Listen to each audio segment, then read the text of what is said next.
अस्सलाम वालेकुम नाज़रीन, मां आहियां उस्मान मेमण ऐं तव्हां ॾिसी रहिया आहियो फाइंडिंग फैक्ट विद आवाज़। नाज़रीन, तहरीक इंसाफ़ ख़ैबर पख्तूनख्वा जा CM साहब अली अमीन गंडापुर पंहिंजी पार्टीअ जे बि पुठियां आहिनि ऐं वफ़ाक़ी हुकूमत खे बि तड़ियूं लॻाए रहिया आहिनि। हिकिड़े पासे ॻाल्हियूं थियूं हलनि त अली अमीन गंडापुर साहब जेके आहिनि कॉम्प्रोमाइज़ आहिनि, तहरीक इंसाफ़ सां सचा न आहिनि। ॿिए पासे असां ॾिसूं था त हू वॾियूं वॾियूं ॻाल्हियूं था कनि ऐं वरी इस्लामाबाद ॾांहुं डी चौक ॾांहुं पंहिंजो काफ़िलो वठी अचण जूं ॻाल्हियूं पिया कनि, धमकियूं पिया ॾियनि।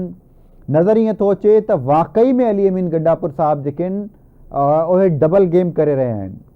इन जा सबूत, उन जा डॉट्स जेके आहिनि उहे ॼाऊं तव्हांखे कनेक्ट करे ॿुधाईंदुसि ऐं तव्हांजे साम्हूं शयूं क्लियर थी साम्हूं ईंदियूं ऐं तव्हांजो नज़रियो बि ओड़े तरीक़े जो ई ठहंदो जेको जंहिं तरीक़े सां, जंहिं चश्मे सां, जंहिं आईने सां, जंहिं एंगल सां मां पूरी सूरत हाल खे ॾिसां पियो।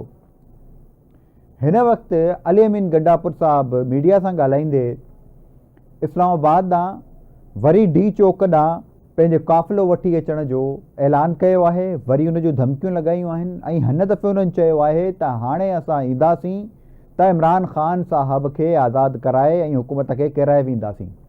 वॾियूं वॾियूं ॻाल्हियूं तव्हांखे ख़बर आहे अली अमीन गंडापुर साहब पहिरियों बि कंदा रहिया आहिनि, पर उनजो को बि रिज़ल्ट न निकितो आहे।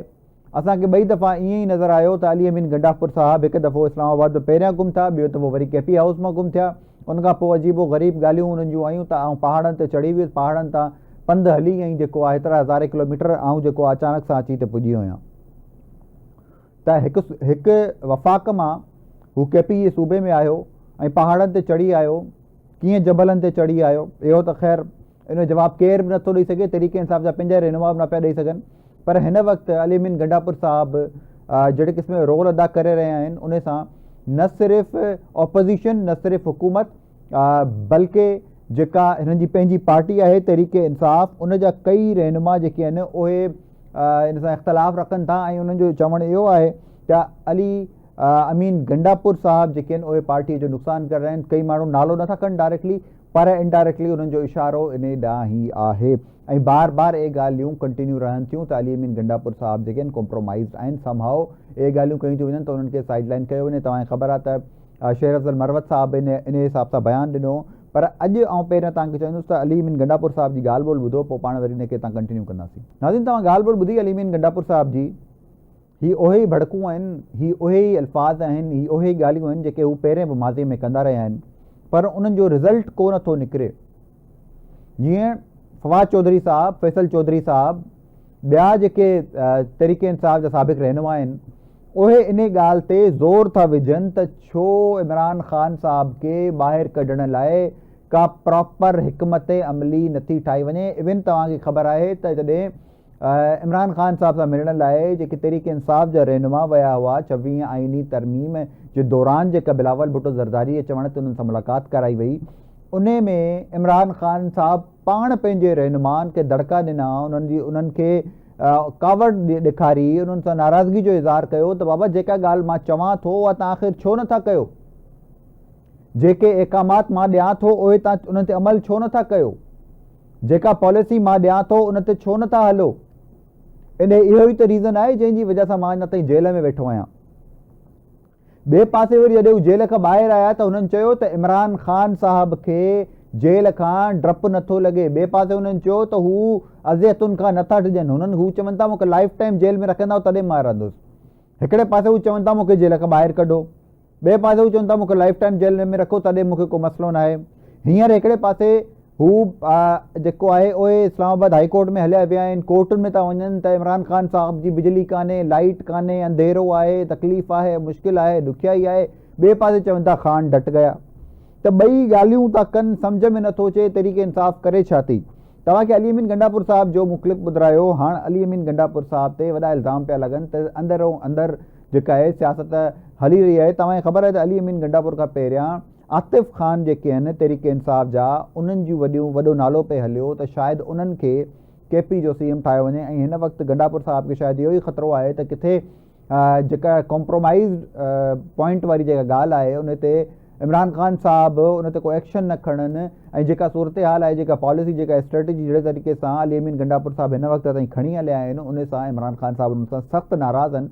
ऐं लॻे ईअं थो त शायदि हुननि खे इहो पाण खे बि डपु आहे त हुननि खे कंहिं तरीक़े सां हटायो न वञे, हुननि जी वज़ारत आला जो जेको उहिदो आहे उहो न हलियो वञे। उन जी वजह सां हुननि बौखलाहट में अची अॼु मौलाना साहब जे नाले बि चयो त मौलाना साहब अगरि जे इलेक्शन करायो वञे त हिकिड़ी सीट बि न खटींदा। त हिकिड़ो माण्हू जेको ऑपोज़िशन में तव्हां सां गॾु वेठो आहे, तव्हांखे हिन वक़्त ताईं सपोर्ट पियो करे, तव्हांखे गॾु खणी पियो हले, उनखे तव्हां चओ था त तव्हां इलेक्शन कराईंदो, हिकिड़ी सीटूं खणंदो, तव्हांजी दुश्मनी हींअर इलेक्शन त कोन पई थियो, तव्हां उनखे क्रिटिसाइज़ था कयो, उन सां दुश्मनी पिया कयो। त बहरहाल न सिर्फ़ु उन सां, उन खां पोइ आतिफ़ ख़ान साहब खे नोटिस कढियो वियो आहे त तव्हां माज़ीअ में जॾहिं उहिदे ते हुआ तव्हां करप्शन कई आहे। आतिफ़ ख़ान साहब बि उन में नालो न खयो पर इनडायरेक्टली ॻाल्हियूं कयूं आहिनि। उन मां इहो ई थो ज़ाहिर थिए त हुननि जो नालो बि, हुननि जो इशारो बि अली अमीन गंडापुर साहब ॾांहुं ई आहे। ऐं जेकॾहिं ईअं ई हलंदो रहियो त जल्द असांखे लॻंदो, ईअं नज़र ईंदो या त हिननि खे हटायो वेंदो अली अमीन गंडापुर साहब खे, या तहरीके इंसाफ़ जा अंदरि जा ई जेके केपी जा रहनुमा आहिनि उहे हिकु धड़े में वेही ऐं अली अमीन गंडापुर जे अगेंस्ट कमु करणु शुरू थी वेंदा। हिकिड़ो तहरीके इंसाफ़ जो केपी के जे अंदरां फॉर्वर्ड ब्लॉक अची वेंदो। तव्हां ॾिसो त आतिफ़ ख़ान साहब जी जेका ऑडियो आहे उहा उन्हनि पाण पंहिंजो मैसेज ॾिनो आहे ऐं ॿुधायो आहे त छा उन्हनि सां थियो आहे ऐं कहिड़े क़िस्म जूं ज़्यादतियूं पयूं थियूं आहिनि, छा मसइलो आहे इन्हनि जो। नाज़रीन, तव्हां आतिफ़ ख़ान साहब जो क्लिप ॿुधो, हिन वक़्तु तव्हां ट्वीट बि उन्हनि जो पंहिंजी स्क्रीन ते ॾिसी रहिया हूंदव त जेका सूरत हाल आहे उन में तहरीके इंसाफ़ सिखे नथी पूरी कंहिं बि सियासी जेका सिचुएशन आहे उन में लॻे ईअं ई थो त वाक़ई में अली अमीन साहब PTI जे अगेंस्ट कमु करे रहिया आहिनि, पंहिंजे अंदरूने खाना जेके आहिनि डबल गेम करे रहिया आहिनि। हिकिड़े पासे ईअं थो लॻे त हू इमरान ख़ान साहब खे ख़ुशि बि रखनि पिया, पंहिंजी CM जी कुर्सी बि बचाइनि पिया, भड़कूं भणनि पिया। प्रैक्टिकली अमली तौर ते कुझु बि नज़र नथो अचे। अमली तौर ते ईअं थो नज़र अचे त अंदरूने खाना हू PTI खे टोड़ीनि पिया, उन्हनि जा मामलात ख़राबु पिया कनि। हिकिड़े तरफ़ ॻाल्हियूं कयूं वयूं त बुशरा बीबी साहिबा जेके आहिनि उन्हनि खे शायदि अली अमीन गंडापुर साहब जे ॻाल्हि ॿोल जे करे, उन्हनि जे इन्फ्लुएंस जे करे, उन्हनि जे तालुकात जे करे जेको आहे कढियो वियो, पर का इन में क्लैरिटी नज़र नथी अचे, छो जो इन हवाले सां अली अमीन गंडापुर साहब पाण बि का अहिड़ी क्लियर स्टेटमेंट न ॾिनी आहे ऐं PTI बि डिनाए पई करे त को बुशरा बीबी खे कंहिं डील जे नतीजे में, कंहिं सेटलमेंट जे नतीजे में, कंहिं अहिड़े कॉम्प्रोमाइज़ जे नतीजे में जेको आहे ॿाहिरि आंदो वियो आहे। अलबत्ता हिकिड़ी ॻाल्हि खे बार बार कनेक्ट पियो कयो वञे, उहो आहे US जे 60 खां वधीक जेके हाउस ऑफ रिप्रेज़ेंटेटिव्स आहिनि, पार्लियामान जा जेके मेंबर आहिनि उन्हनि जा, या जेके उन्हनि जा कांग्रेस जा मेंबर आहिनि, अगरि आउं चवां पार्लियामान जो वर्ड न इस्तेमालु कयां त कांग्रेस जा जेके मेंबर्स आहिनि उन्हनि जेको आहे पंहिंजे प्रेसिडेंट बाइडन खे जेको आहे ख़तु लिखियो हो, बानी PTI जे हवाले सां पंहिंजा कंसर्न्स शो कया, त उन खां पोइ चयो पियो वञे त हिकु ख़ासि मुलाक़ात थी हुई पाकिस्तान में हिकु सफ़ारती एहलकार जी, अमरीकी सफ़ारती एहलकार जी कंहिं ख़ासि अहम तरीन शख़्सियत सां। उन खां पोइ ई मामला थिया आहिनि। त इहे सभु बहरहाल रूमर्स आहिनि। हक़ीक़त का को बि अहिड़ो तहक़ीक़ाती सहाफ़ी या को अहिड़ो रिपोर्टर जेका आहे इन जी का ख़बर जी तस्दीक न करे सघियो आहे इन हवाले सां त कंहिं रीज़न जी वजह सां बुशरा बीबी खे कहिड़े तरीक़े सां कढियो वियो ऐं जेके अली अमीन गंडापुर साहब आहिनि उहे एतिरा श्योर छो आख़िर हिन जी आज़ादी जे हवाले सां, ऐं उन्हनि खे कंहिं पे ख़बरूं ॾिनियूं, छा रिपोर्ट्स हुयूं, इन हवाले सां क्लैरिटी त न आहे। पर इहा ज़रूरु आहे त अली अमीन गंडापुर साहब जा ताक़तवर हल्कनि सां राब्ता ज़रूरु आहिनि। जिन ते पहिरियां इल्ज़ाम हणंदा हुआ उन्हनि ई माण्हुनि सां राब्ता अली अमीन गंडापुर साहब जा ज़रूरु आहिनि। कॉम्प्रोमाइज़ हुजण जा अफ़वाहूं ज़रूरु आहिनि। कुझु शयूं नज़र बि अचनि थियूं त शायदि किथे का अहिड़ी चुरपुर आहे, पर इन खे फाइनलाइज़ेशन जी तरफ़ या इन जी का ऑथेंटिकेशन जेका आहे तॾहिं थींदी कॾहिं जॾहिं को प्रॉपर इन्वेस्टिगेटिव रिपोर्टर इन हवाले सां का ख़बर खणी अचे। असां कोशिशि कयूं पिया पंहिंजे रिपोर्टर्स जे थ्रू, ऐं पंहिंजे तौर ते बि जेको कोशिशि कयां पिया, पर अहिड़े क़िस्म जी का शइ अञा ताईं कंफर्म न थी सघे। जीअं असांखे कंफर्म थींदी असां तव्हांखे ॿुधाईंदासीं। हाणे इन खां थोरो अॻिते हलां थो त शेर अफ़ज़ल मरवत साहब जो हिकिड़ो क्लिप आहे जेको वायरल पियो हले, जंहिंमें शेर अफ़ज़ल मरवत साहब मुंहिंजी जेको पहिरियों मौक़िफ़ आहे त PTI जे अंदरि धड़ा पिया ठहनि, इहो त पूरी दुनिया खे ख़बर पई चुकी आहे। पर हींअर हिकु क्लियरली पंहिंजे वात मां जॾहिं माण्हू चए त मां जेके हींअर वकला जा जेके इलेक्शन्स थिया हुआ सुप्रीम कोर्ट बार एसोसिएशन जा, उन में शेर अब्दुल मरवत साहब हिकिड़ा सीनियर लॉयर आहिनि, कानूनदान आहिनि, जज बि रही चुका आहिनि, त उन्हनि जा फेवर वारा कई वकील आहिनि, कई अहिड़ा वकील आहिनि जेके उन्हनि जे चवण ते वोट ॾेई सघिया पई, पर हुननि हामिद ख़ान साहब सां ज़ाती इख़्तिलाफ़ात ऐं ज़ाती रंजिश जी वजह सां वोट ॾियण लाइ पंहिंजे वकीलनि खे न चयो ऐं न ई पाण उन्हनि जे फेवर में को वोट ॾिनो, बल्कि वोट ॾियण खां ई इज्तनाब कयो। शेर अब्दुल मरवत साहब जो ही क्लिप तव्हां ॾिसो त तव्हांखे सम्झ में ईंदी त छा सूरत हाल आहे हिन वक़्तु। हामिद खान साहब की वजह से मेरा जी नहीं करता था कि मैं उनके उम्मीदवार को वोट दूं, और नून की वजह से उनको भी नहीं दे सकता था, तो घर में पड़ा रहा, वोट ही नहीं डाला। अच्छा, आपने वोट ही नहीं डाला? नहीं डाला। तो ये तो आपने अपनी पार्टी को नुकसान पहुंचाया। किस तरह पार्टी? मुझे किसी ने, देखिए हामिद खान साहब जो हैं वो रोजाना मेरे खिलाफ कोई ना कोई ये ले आते हैं। ये भी शेर है ना कि मैंने मुखालिफत नहीं की वरना काफी वोट था मेरा। नाज़रीन, तव्हां शेर अफ़ज़ल साहब जी इहा ॻाल्हि ॿुधी।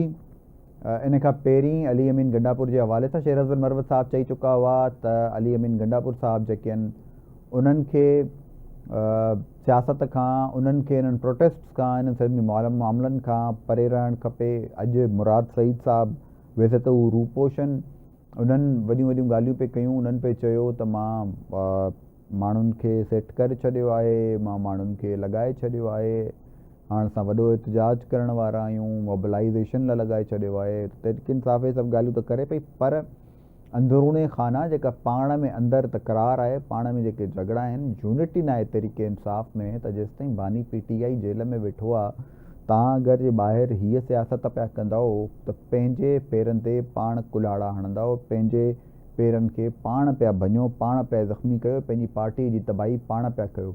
त सभ खां पहिरियां प्रोटेस्ट खां पहिरियां, हुकूमत जे अगेंस्ट वञण खां पहिरियां, वफ़ाक़ जे अगेंस्ट वञण खां पहिरियां, ॿियनि ते बयानबाज़ीअ खां पहिरियां पहिरीं पंहिंजो क़िबलो दुरुस्त कयो, पंहिंजा मामलात सिधा कयो, तहरीक इंसाफ़ जी पार्टीअ में जेके मसइला आहिनि उन्हनि खे हल कयो, न कि रुॻो ॿियनि सां विढ़ंदा फिरंदव ऐं पाण में विढ़ंदा फिरंदव, हिक ॿिए जे अॻियां पोयां हिक ॿिए जे अगेंस्ट जेको आहे बयानात ॾींदव, त तव्हांजी पार्टी त उअं ई तबाह थी वेंदी। जेको तव्हां हींअर पार्टीअ जो हाल आहे, उहो अधु पार्टीअ जो हाल तव्हांजी पंहिंजे करतूतनि, पंहिंजे इमालनि, पंहिंजनि हरकतुनि जी वजह सां आहे। इन करे अॼु माण्हू जेके आहिनि, तव्हां कॉल था ॾियो त तव्हांजी सपोर्ट लाइ निकिरनि नथा, छाकाणि त तव्हां माण्हुनि खे पाण एॾो मायूस करे छॾियो आहे, पाण एॾो डिसहार्टेंड आहिनि माण्हू। जेके पंहिंजो फवाद चौधरी जा भाउ आहिनि, उहे बि जॾहिं वञी मुलाक़ात था कनि, उहे वञी ॿुधाइनि था अगरि जे फैसल चौधरी साहब त हीअ हालत आहे, माण्हुनि खे हीअं मायूस कयो आहे हिननि, ऐं अंदरि हिक ॿिए जे ख़िलाफ़ु हीअं विढ़नि पिया, कीअं पॉलिटिक्स लॻी पई आहे, त उन ते तव्हां हुन माण्हूअ खे पंहिंजे जेको लीगल आहे टीम हुन मां ॿाहिरि था कढी छॾियो। त बहरहाल जेको माण्हू तव्हांजी पार्टी जी हक़ीक़त पंहिंजे बानीअ खे थो ॿुधाए, उन सां तव्हां ईअं था कयो। पर हाणे आउं अॻियां वधंदुसि, हिकिड़ी ॿी शइ तव्हांखे ॿुधाईंदुसि त अॼु अमरीकी सिफ़ारतखाने जे कुझु माण्हुनि जी अडियाला जेल जे क़ैदियुनि सां मुलाक़ात थी आहे। कई अहिड़ा माण्हू सोशल मीडिया ते ऐं मुख़्तलिफ़ माण्हुनि खे इहो शायदि तासुर पियो मिलियो त शायदि का इमरान ख़ान साहब सां मुलाक़ात करणा आहिनि, पर जेका ख़बर साम्हूं आई आहे उन जे मुताबिक़ के अमरीकी शहरी आहिनि जेके अडियाला जेल में क़ैद हुआ, उन्हनि 3 नाला पिया ॿुधाया वञनि। उन्हनि अमरीकी शहरियुनि सां अमरीकी सिफ़ारतखाने जे अमले जेको आहे मुलाक़ात कई आहे। उन में बानी PTI जो नालो किथे बि न आहे, त उन्हनि सां का मुलाक़ात कई हुई आहे। अंदरूने खाना खां अहिड़ी ॻाल्हि आहे त अपेरेंटली इन शइ जो को बि क्लैरिफिकेशन न आई आहे, का बि ख़बर ॿाहिरि न आई आहे, पर माण्हू सिर्फ़ु इहे ॻाल्हियूं स्पेकुलेट पिया कयूं। पर जेका ख़बर आहे, मां तव्हांखे ख़बर थो ॿुधायां, ख़बर इहा आहे त अमरीकी शहरी के 3 उते क़ैद आहिनि, उन्हनि 3 माण्हुनि सां मुलाक़ात थी आहे। बानी PTI सां मुलाक़ात जी हिन वक़्त ताईं का तस्दीक, का क्लैरिफिकेशन, का ख़बर न आहे। त इहा जेके र्यूमर्स आहिनि, इहे जेके स्पेकुलेशन्स आहिनि, इहे तमामु कोड़ियूं आहिनि। हिन वक़्त ताईं बानी PTI जी का बि अहिड़ी का मुलाक़ात न थी आहे। तस्दीक शुदा ज़राए जेके ख़बरूं ॿुधाइनि था, मां तव्हांखे उहा शइ अपडेट पियो कयां। नाज़रीन, इहा त थी वई तहरीक इंसाफ़ जे अंदरि जे कॉन्फ्लिक्ट जी ॻाल्हि। हाणे ॻाल्हि कयूं था जेका हुकूमत आहे, उहा हुकूमत वजूद में आई आहे जॾहिं पीपल्स पार्टीअ वोट ॾिना मुस्लिम लीग नून खे, त शहबाज़ हुकूमत ठही, त वफ़ाक़ में हुकूमत ठही। जेकॾहिं पीपल्स पार्टी वोट न ॾे हा त शायदि इहा हुकूमत न ठहे हा। असां ॾिठो त मुस्लिम लीग नून जेका आहे उहा पंहिंजी ज़िद ते, पंहिंजी ज़्यादतियुनि ते ऐं पंहिंजी वादा ख़िलाफ़ियुनि ते वक़्तनि फ़वक़्तनि पंहिंजा इम्प्रेशन्स ॾींदी रही। असांखे कुझु टाइम पहिरीं जेको आहे तव्हांखे ख़बर आहे त पीपल्स पार्टी कुझु नाराज़ नज़र आई। पंजाब जेको आहे सिंध ते हमला कया, सिंध जे जेके बुज़ुर्ग आहिनि उन्हनि पंजाब खे टारगेट कयो। त इहो जेको कॉन्फ्लिक्ट आहे, इहो जेको झगड़ो आहे, इहो असांजे साम्हूं खुली साम्हूं अची वियो। हिन वक़्तु जेका सूरत हाल आहे, अॼु हिकु वॾी ख़बर असांजे साम्हूं पे आई त जश्न पार्लिमानी बालादस्ती जेको इवेंट हो, जेका एक्टिविटी हुई, जेका पीपल्स पार्टीअ जेको आहे उन करणु पई चाही, पर पंजाब में उनखे करण जी इजाज़त न ॾिनी पई। उन जे विच में रोड़ा अटकाया विया, उनजे लाइ प्रॉब्लम्स क्रिएट कयूं वियूं, उनखे स्टॉप लॻायो वियो ऐं इहो कयो वियो मुस्लिम लीग नून जी हुकूमत। ऐं मुस्लिम लीग नून जी हुकूमत न त उते कंहिंजी आहे? CM केरु आहे? मरियम नवाज़। मरियम नवाज़ पहिरियां बि जेके पीपल्स पार्टीअ सां शहबाज़ शरीफ़ साहब वादा कया हुआ त असां हाणे कंहिं हद ताईं जेके जिन मामलनि ते इन फर्स्ट प्लेस जॾहिं हुकूमत ठही पई, पीपल्स पार्टीअ सां गॾु वेही मुज़ाकरात कया विया, मामलात तइ कया विया, उनमें एग्रीमेंट छो कयो वियो त कुझु पंजाब में पीपल्स पार्टीअ जूं ॻाल्हियूं मञियूं वेंदियूं। पंजाब में एडमिनिस्ट्रेटिव लेवल ते कुझु शयूं जेके पीपल्स पार्टी जी रिक्वायरमेंट आहिनि, जिन हल्कनि में पीपल्स पार्टी जा माण्हू आहिनि, कुझु कॉन्स्टिट्यूंसीज़ में उन्हनि खे फैसिलिटेट कयो वेंदो, सपोर्ट कयो वेंदो, त जीअं उन्हनि जा ज़ाहिर सी ॻाल्हि आहे पंजाब में जेके वोटर आहिनि, जेके माण्हू आहिनि, जेके MNAs MPs आहिनि, उन्हनि जा कम कारियूं थियनि। पर असांखे इहो ॿुधण में आयो, इहे ख़बरूं आयूं त विच में पीपल्स पार्टी बि नाराज़ हुई हिननि सां। ऐं मुस्लिम लीग नून जी बिलख़ुसूस ऐं चवां थो बार चवां थो मरियम नवाज़ साहिबा, उहा इवन पंहिंजे चाचे जो शहबाज़ शरीफ़ जो ख़्यालु नथी करे, उन जूं बि ॻाल्हियूं नथी मञे, उन्हनि जे बि जेके वादनि आहे उन्हनि जे वादनि जी ख़िलाफ़ वर्ज़ी थी करे। ऐं होॾां शहबाज़ शरीफ़ साहिबु हा थो करे, हीअ न थी करे, उहो बिल्कुलु मञण लाइ तयारु न आहे। त हीअ जेका वाक़ियो आहे, हिन में बि अली हैदर गिलानी साहिब जेके पीपल्स पार्टी जा आहिनि, उन्हनि चयो आहे त असां इन पूरे मामले खे असेंबलीअ जे अंदरि जेको आहे इनखे हाईलाइट कंदासीं। हाणे सॼी सूरत हाल इहा आहे त मरियम नवाज़ हिन वक़्तु पंजाब में कंहिं बि पार्टीअ खे स्पेस ॾियण लाइ तयारु न आहे, कंहिंजी बि ॻाल्हि मञण लाइ तयारु न आहे। हूअ पाण ई किंग थी वेही रही आहे।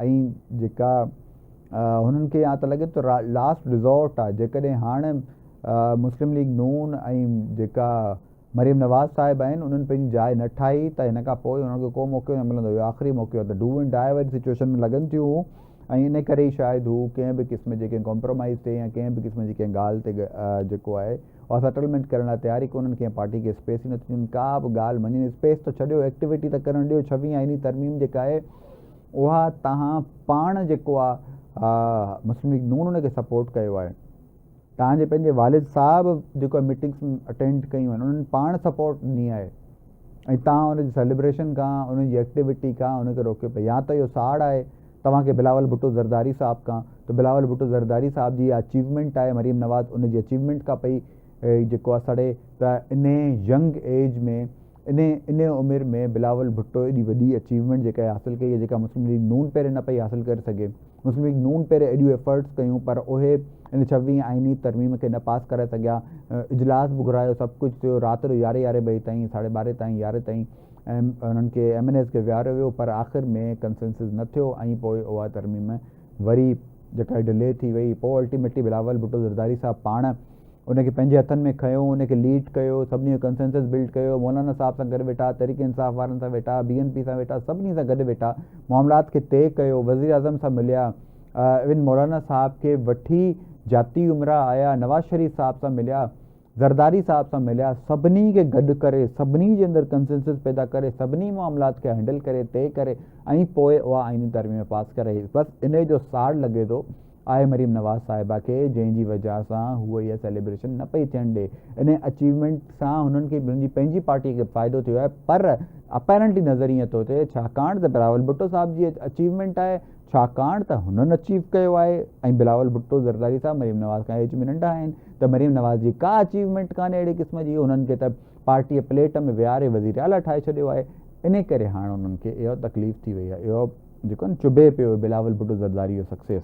त बहरहाल जंहिंखे बुरो लॻे थो लॻंदो रहे, जेके अचीवमेंट्स आहिनि उहे क़ाइमु रहंदियूं आहिनि ऐं जेकी क़ाबिलियत आहे उहा वक़्त सां गॾु जेको आहे साबित थी वेंदी आहे। मरीम नवाज़ जी जेकॾहिं एतिरी क़ाबिलियत हूंदी त उहा बि वक़्त सां गॾु साबित थी वेंदी। बाक़ी इहे जेके रस्ता कटणु आहे, प्रॉब्लम्स पैदा करणु आहे पार्टियुनि जे लाइ, ऐं स्पेस न ॾियणु आहे, या प्रॉब्लम्स जेको आहे क्रिएट करणु आहे किन एक्टिविटीज़ में, त उन सां कुझु हासिलु न थींदो आहे। जेके पार्टियूं, जेके लीडर आवाम जे दिलनि में रहंदा आहिनि, जेके लीडर पंहिंजे अमलनि सां, पंहिंजी एक्टिविटीज़ सां, पंहिंजे जेके किरदार सां आवाम खे इन्फ्लुएंस कंदा आहिनि, उहे इन्हनि शयुनि घटिजंदा न आहिनि, ऐं उन्हनि जो इन्फ्लुएंस कंहिं अहिड़ियुनि शयुनि खां रुकंदो न आहे। उन्हनि जो करिश्मा हूंदो आहे उहो माण्हुनि खे पाण ई फील थी वेंदो आहे, उन्हनि जी जेका अप्रोच हूंदी आहे उहा माण्हुनि खे नज़र अची वेंदी आहे। त बहरहाल असां हिन पॉइंट खां हाणे अॻिते था वधूं। हाणे आऊं हिकु अहिड़े पॉइंट ते तव्हांखे वठी थो अचां जंहिं असां शुरूअ में ई उन शइ खे ॾाढो फॉलो कयो, ऐं उन शइ खे हिन पॉइंट ताईं पुॼण में असां कोशिशि कयो त उन में हर्डल्स क्रिएट कयूं, पर ऑब्वियसली पावर इज़ पावर, ताक़त हूंदी आहे। कारसाज़ वाक़ियो, तव्हांखे ख़बर आहे त कारसाज़ वाक़िए में हिकु एजिड माण्हू ऐं हिकु यंग लेडी, हिकु मासूम नंढड़ी छोकिरी जेका यूनिवर्सिटी गोइंग हुई, जेका पढ़ी बि रही हुई, पंहिंजे वालदेन जे लाइ नालो कमाइण जे लाइ, पंहिंजे वालदेन जे लाइ रोज़ी रोटी बि कमाए पई, पंहिंजे घर हलाइण जे लाइ बि कमाए पई, उन न्याणीअ जी ऐं उनजे वालिद साहब जी खे हिकु वॾी करोड़े रुपयनि जी गाॾीअ में आइस जे नशे में धुत हिकु नताशा नामी औरत उन्हनि खे गाॾीअ सां उॾाए ऐं उन्हनि खे उन्हनि खे चवंदुसि शहीद कयो। त उन सूरत हाल खां पोइ सॼी दुनिया ॾिठो, पूरे पाकिस्तान ॾिठो, हुन ओॾी महिल ई चयो त तुम जानते नहीं मेरा बाप कौन है। त वाक़ई ईअं थियो। हींअर उनखे अदालत बाइज़त बरी करे छॾियो आहे। असां पूरे मामले खे फॉलो कंदा रहियासीं, हुनजे वकीलनि सां ॻाल्हायोसीं, हुनजी फैमिली सां ॻाल्हाइण जूं कोशिशूं कयूंसीं। असां कोशिशि कई त कंहिं तरीक़े सां हिन मामले खे सही रुख विहारजे, सही तरीक़े सां खणी हलिजे, इंसाफ़ थिए, ग़रीब जो बि इंसाफ़ थिए, पर न, नतीजो उहो ई निकितो। आख़िर फैमिलीअ कॉम्प्रोमाइज़ कयो ऐं उन कॉम्प्रोमाइज़ खां पोइ तमामु केसिस ख़तमु ऐं बाइज़त बरी। हाणे नाज़रीन, नताशा हुन वक़्तु उते सिर्फ़ु 2 माण्हुनि खे शहीद न कयो, हुन कानून जी भञकिड़ी कई, नशे में गाॾी हलाई, बग़ैर ड्राइविंग लाइसेंस जी गाॾी हलाई, हिकिड़ो एॾो वॾो एक्सीडेंट कयो, एॾो वॾो थ्रेट पैदा कयो, एॾो वॾो ख़तरो पैदा कयो बाइकर्स जे लाइ, आम आवाम ते रोड ते हलंदड़ माण्हुनि जे लाइ। तव्हां सोचो त अगरि जे तव्हांजो को अज़ीज़ बाइक ते वेंदो हुजे, इन एज जो माण्हू, का न्याणी वेंदी हुजे पंहिंजे पीउ सां गॾु, ऐं उहो इहो वाक़ियो ॿुधे ऐं सूरत हाल ॾिसे ऐं पूरे इन वाक़िए जे इख़्तिताम खे, इन जी एंड खे इमेजिन करे ऐं सोचे त तव्हांखे छा फील थींदो, तव्हांखे छा लॻंदो, छा एहसासात हूंदा, तव्हांजा छा जज़्बात हूंदा, त छा ॿ इंसाननि जी ज़िंदगी, जान, उन जो मोल बसि इहो आहे? छा चंद करोड़ रुपया, जेकॾहिं जेका ॻाल्हि पई थी 5 करोड़ रुपए जी ॻाल्हि पई थी त हुन में सेटलमेंट थी आहे, पैसनि जी ॻाल्हि ते नथा वञो, 5 छा 100 करोड़ बि हुजनि, पर छा पैसा कंहिंजी जान जो मुल्ह आहिनि? छा जिन जी न्याणी वई, छा जिन जो पीउ वियो, जिन जो अबो वियो, उहो मोटी अची सघे थो उन्हनि पैसनि जे एवज़? छा उन्हनि जी ज़िंदगी वापसि अची सघे थी? छा उन्हनि जो ख़ानदान पूरो थी सघे थो? कंहिंजो पुटु हो, कंहिंजो पीउ हो, कंहिंजो भाउ हो, उहो न्याणी कंहिंजी भेण हुई, कंहिंजी धीअ हुई,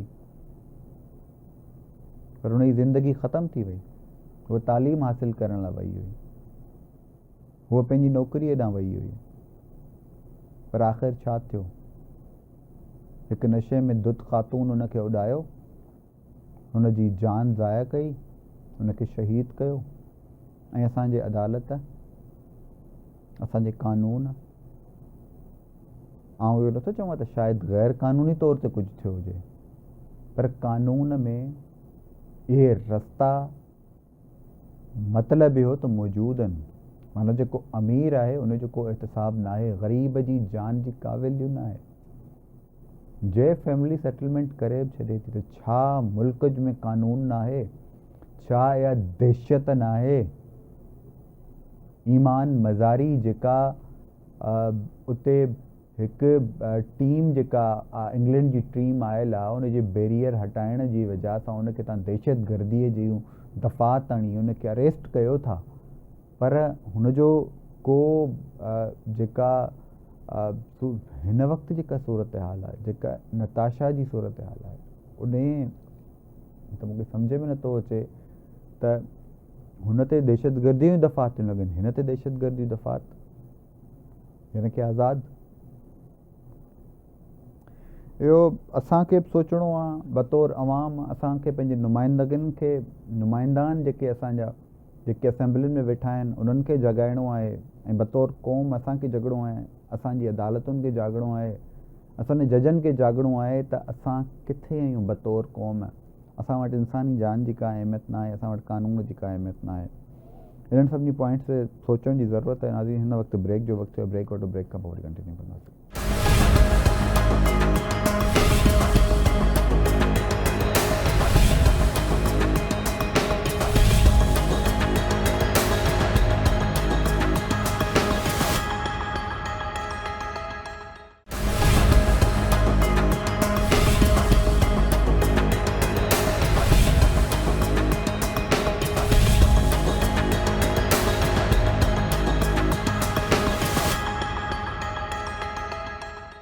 वेलकम बैक नाज़रीन। हमारे साथ इस वक्त बाबर डोगर साहब मौजूद हैं। आप सीनियर जर्नलिस्ट हैं और पंजाब की जो पूरी सूरत हाल है उसके ऊपर उनकी बहुत ज़्यादा ग्रिप है, तो उनसे जो तमाम मामला हम ब्रेक से पहले डिस्कस कर रहे थे उस हवाले से उनसे बात करते हैं। बाबर डोगर साहब, अस्सलाम वालेकुम, welcome to our show. Sir, सबसे पहले मैं ये जानना चाहूँगा कि इमरान खान साहब की डील के हवाले से मुख्तलिफ बातें चल रही हैं, फिर आज एक अमरीकी सिफारत खाने के कुछ लोग जो हैं वो अडयाला जेल में कुछ लोगों के साथ मुलाकात हुई है उनकी, और कुछ लोग स्पेकुलेशन कर रहे थे कि शायद इमरान खान साहब से भी उनकी मुलाकात हुई है। फिर बाद में खबरें आई कि नहीं, वहाँ पे कुछ अमरीकी शहरी हैं जो कैद हैं, उनसे मुलाकात हुई है। क्या इसकी अपडेट है? क्या अंदरूनी खाना इमरान खान साहब से मुलाकात के हवाले से कोई खबर है इस पर? देखिए, जब भी कोई बड़ी चीज इस मुल्क में हो रही होती है या होनी होती है, तो उस वक्त इस तरह की बातें आनी शुरू हो जाती हैं कि इमरान खान साहब के साथ जेल में मुलाकातें शुरू हो गई हैं, एस्टैब्लिशमेंट के लोग मिल रहे हैं, कोई फॉरेनर्स मिल रहे हैं। अभी भी आपने देखा कि 26वीं आईनी तरमीम आई जो कि पॉलिटिकल पार्टीज ने, पॉलिटिकल फोर्सेज ने कंसेंसस के साथ की, उसमें मौलाना फजल रहमान को भी शामिल किया गया, बहुत सारी चीजें उनकी भी मानी गई। अब 27वीं आईनी तरमीम की बात हो रही है और इसमें बिलावल भुट्टो जरदारी जो है वो शहबाज शरीफ से भी मिले, लाहौर में भी मिले, और ये भी कहा जा रहा है कि पॉलिटिकल फोर्सेस जो हैं, खासतौर पे पीपल्स पार्टी और नून लीग जो हैं, उनको जो 27वीं आईनी तरमीम है उसका जो कंटेंट है उसकी बहुत सारी चीजों पे एतराज है, रिजर्वेशन है, और मौलाना फजल रहमान के बारे में तो ये कहा जा रहा है कि वो तो कभी भी इस पर तैयार नहीं होंगे।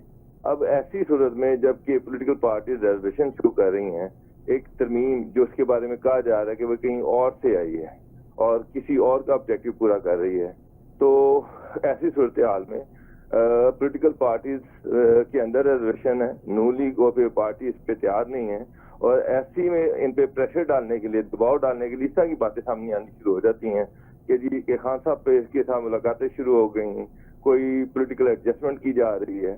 तो ये चीजें चलती रहती हैं कि जब एस्टैब्लिशमेंट ने अपनी कोई चीज बनवानी होती है तो उसके पास भी डिफरेंट टूल्स हैं, वो प्रेशर डालने बढ़ाने के लिए इस तरह की मुलाकातें शुरू हो जाती हैं, इस तरह की खबरें आना शुरू हो जाती हैं। बुशरा बीबी जो है वो उनकी बेल हो जाती है, वो जेल से बाहर आ जाती हैं, और ये कहा जा रहा होता है कि शायद कोई डील होने वाली है। मेरा नहीं ख्याल कि कोई ऐसी चीज होने जा रही है। ये सिर्फ प्रेशर टैक्टिक्स हैं जो यूज किए जा रहे हैं और उसका ऑब्जेक्टिव कुछ और है, सियासी मकासद कुछ और है। अच्छा बाबर डोगर साहब, ये बताइएगा कि जो हालिया आप पारा में एक तब्दीली हुई है उसके बाद कोई पॉलिसी में लचक आपको नजर आई है?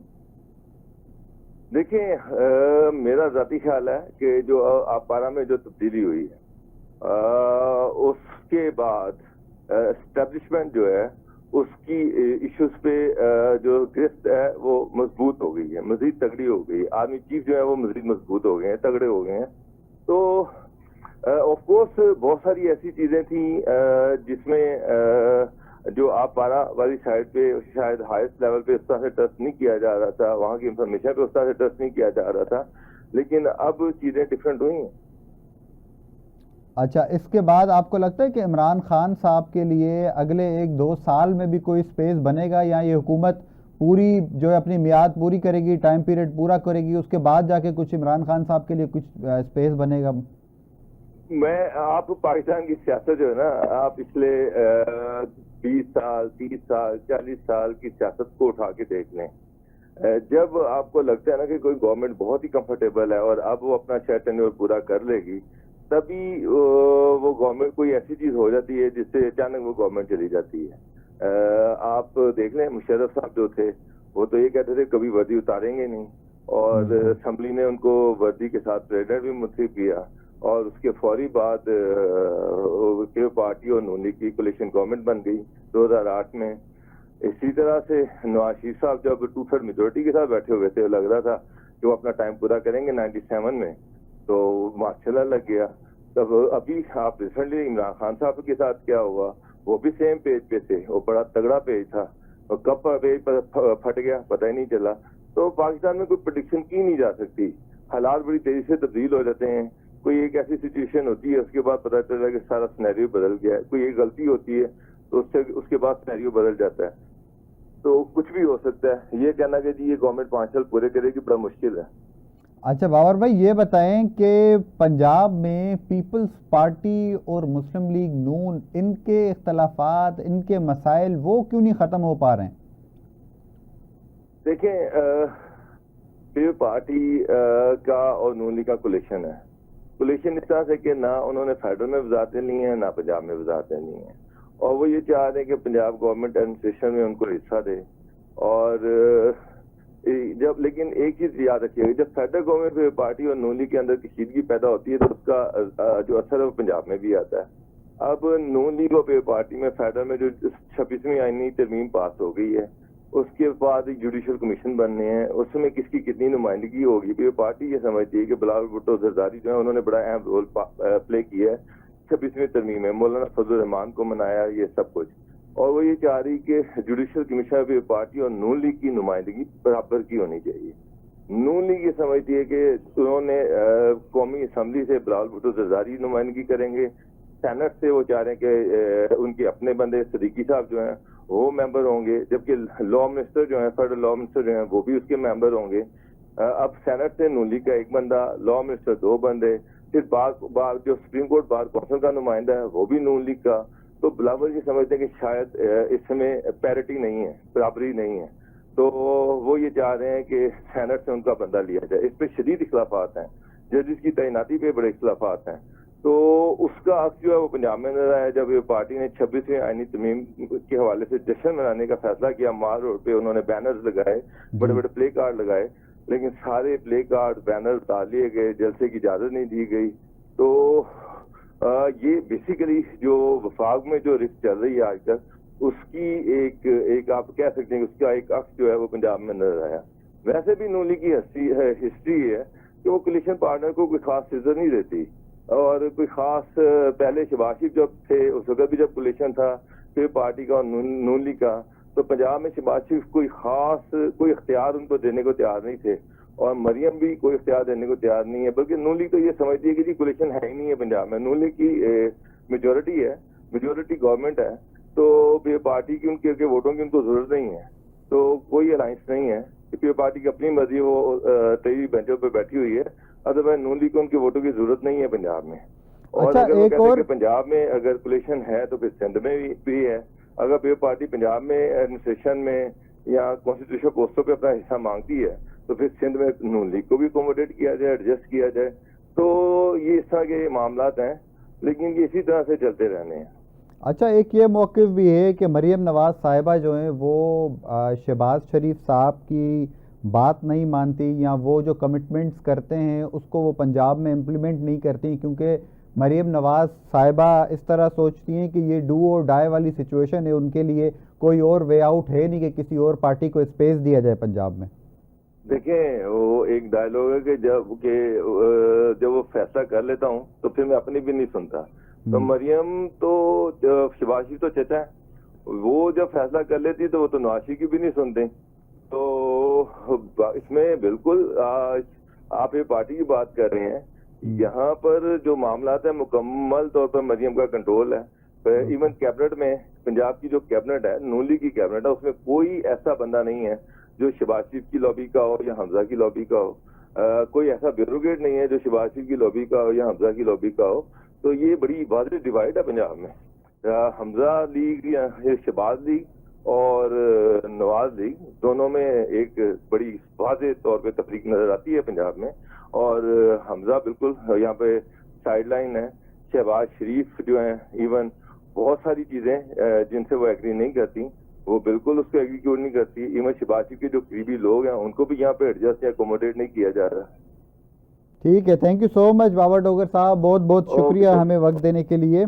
नाज़रीन, तव्हां बाबर डोगर साहब जूं ॻाल्हियूं ॿुधियूं मरियम नवाज़ साहिबा जे हवाले सां, जेके असां पहिरीं ॻाल्हि बि कई, उन्हनि ॻाल्हि खे कंफर्म कयो त मरियम नवाज़ शरीफ साहिबा एतिरियूं ज़िद्दी आहिनि जो हू पंहिंजे पीउ जी बि नथी ॿुधनि, चाचे जी त परे जी ॻाल्हि, हू पीउ जी बि नथी ॿुधनि। इन पॉइंट ते आऊं तव्हांखां इजाज़त वठंदुसि। सुभाणे वरी नए प्रोग्राम, नए अपडेट्स, नयनि गेस्ट सां गॾु तव्हांखे जेको आहे नयूं अपडेट्स ॾींदुसि।